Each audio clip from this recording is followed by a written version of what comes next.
What's going on, guys? It's Jimmy here. I want you to let me know your thoughts on this because this is crazy.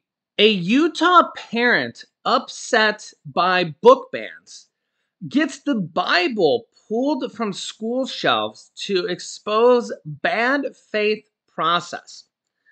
Says, quote, "You'll no doubt find that the Bible under Utah Code 7610 whatever has, quote, no serious values for minors because it has, quote, pornographic by our new definition," the parent wrote. So take a look at what happened here. My wife says this parent was smart. Somebody like me who would get a bug up their ass really kind of looked at the details of what some of these school districts are doing. And really, this is happening in a lot of states. And you guys can let me know your thoughts on this. So take a look at what happened here. A Utah school district took the Bible off some school bookshelves, officials said Friday, following a complaint from a parent upset by book bans who was hoping to expose the bad faith process. So you have to understand what is happening here. Okay, this is why you have to really kind of look into this. The Davis School District, the state's second biggest public system, with nearly 74,000 students from pre-K to 12th grade, has largely removed the Bible from circulation, but kept it in high school libraries for now.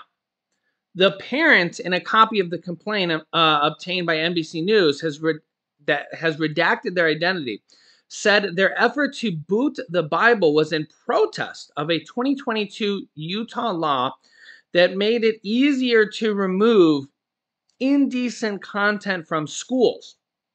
The legislation was supported by conservative activist groups, including Utah Parents United. Now, this is obviously not just an issue in Utah because this is happening in countries or in states all across the country. And obviously, there's a big one here is it's happening in Florida, pretty big here. Most notably, this by Governor Ron DeSantis. This is a really big.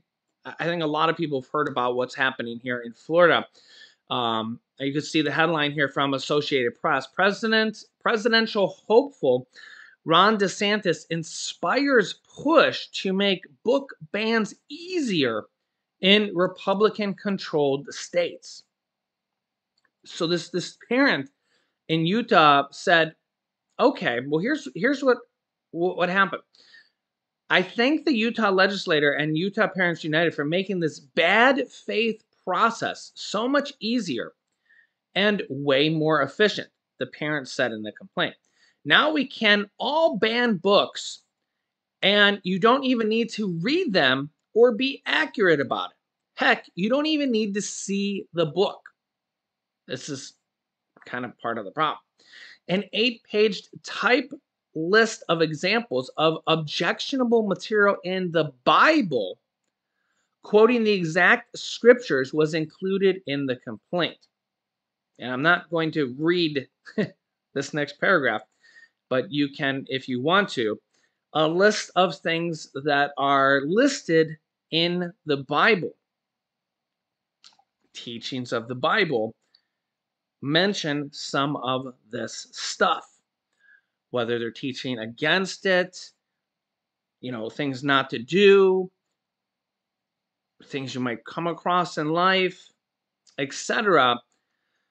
This quote under Utah Code has no serious value for minors because it's, quote, pornographic by our definition.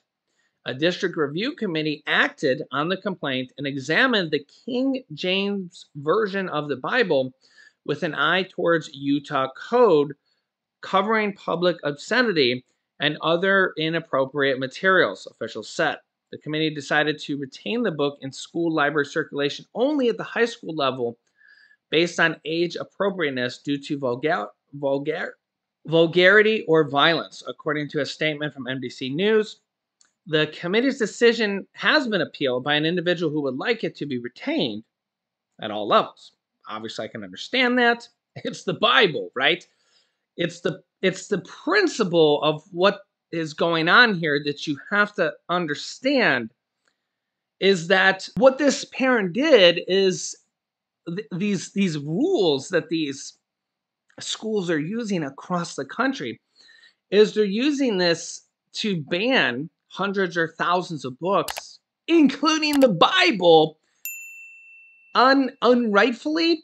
And I'm not saying that this is right or wrong for any particular books, because obviously I'm not. I don't even know what books they're banning. I'm not looking at any particular book, right? Um, and some of this is ridiculous. Like when you're banning the Bible, I mean, come on. You guys can let me know your thoughts on this in the comments, but obviously, I don't think we should be banning the Bible. Um, it's really good teachings for people. Okay, it teaches people morals. I remember going to Sunday school as a child for years and years and years. I actually got a cross with a marble kind of stem for perfect attendance for years, and it taught me morals as a kid. Imagine now if our kids can't even read the Bible because it's banned under these pretenses. Okay. Now, obviously, different people have different, things they want to teach their children or not. But if it's not even an option, imagine what we're teaching here. And then, in Florida, of course, this has been a big issue where they're trying to ban or are banning in some cases, books about slavery, books about African Americans and what has happened there. And I again, different people have different opinions about this, but that's part of what happened in the United States. Books about Rosa Parks, books about all these different kind of things. And the problem is, albeit that stuff was wrong, if we ban that stuff and we're not allowed to learn from our mistakes, ironically, I have the sign up here. Remember, there are no mistakes, only lessons. And if people aren't allowed to learn from those lessons, history will repeat itself. I actually did a recent video here about history repeating itself in Europe. If you've seen that video, you know what I'm talking about. In fact, I'll link you to that video here next. But if we don't teach about history and the mistakes made, obviously they're mistakes. It's just kind of a figure of speech here, this sign. If we don't teach about mistakes, lessons will not be learned. Okay, and that's a significant problem because lessons won't be learned and history will repeat itself over and over and over a lot more than we would like. Okay, and obviously slavery a bad thing. It's happened in many different forms, in many different ways throughout history. Okay, and if we just erase it from history, if we don't teach about it, even a little or a moderate amount, I'm not saying it has to be like the only thing we teach about, but if we just erase it, I'm not saying it's going to repeat itself, but it's just obviously one of the things. If we don't have, and I'm not saying we need to go teach the Bible here in school either, but you can just kind of get the point here is that look at the things that could be banned by simply somebody, a teacher or a parent with a bug up their ass saying, hey, I could literally go find any one thing in any one book and get the book banned. It's kind of a stretch here, and it really kind of goes, yeah, something's a little bit wrong with this process. You guys can let me know your thoughts. Do you think the Bible should be banned? And I mean, when we go back here to when I was in high school or when I was in elementary school, and remember, I have a 5-year-old, okay? I don't remember that books being banned about history and stuff like that being a major issue. Why is this a major issue? Why are we trying to ban the Bible? Of course, I get the principle behind that. But you guys can let me know your thoughts here in the comments. I'll keep you up to date here with everything going on here in our country on a daily basis. So if you haven't yet, make sure to subscribe down below. Click the bell icon so you don't miss out on everything happening here in our country, as crazy as it may be.